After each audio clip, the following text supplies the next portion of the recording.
Welcome to This Week in 2016 Presidential Polls, where we look past the horse race to the numbers that really matter. Here's the polling news that you need to know for the week ending December 4th. Now, with the attacks in Paris last month, the issue of terrorism has taken on greater significance in this year's presidential contest. But that is much more apparent on one side than the other.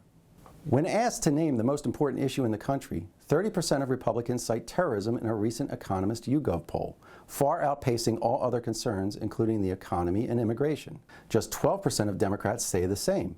In fact, Democrats are more likely to name Social Security and the economy as their top issues. And while majorities of all voters feel that the U.S. is at war with radical Islam, Republicans are much more likely than Democrats to see it this way. 75% compared to 57%, according to a Fox News poll.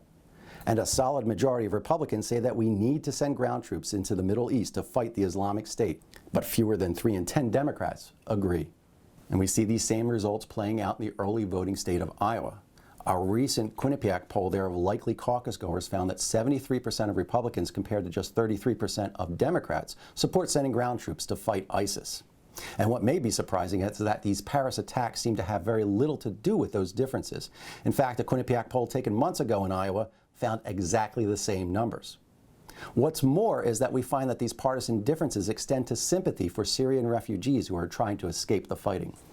Only 12% of Republicans feel that the U.S. should accept thousands of these refugees. Democrats, at 46%, are much more supportive, but still don't quite reach a majority. Lying behind this sentiment is the fact that nearly half of all Republicans believe that Muslims in general pose a serious and immediate threat to the U.S. Just 22% of Democrats feel the same. And more specifically, 67% of Republicans, compared to 30% of Democrats, believe that it is very likely that at least one of these Syrian refugees allowed to come to the U.S. will end up carrying out a terrorist attack here. The Republican candidates have been fully engaged in this issue of terrorism, but the Democratic contenders have been a little bit more cautious. And this reflects the very different emphasis that each party's base places on this concern. And those are the highlights and lowlights of This Week in 2016 presidential polls. Until next time, I'm Patrick Murray from the Monmouth University Polling Institute.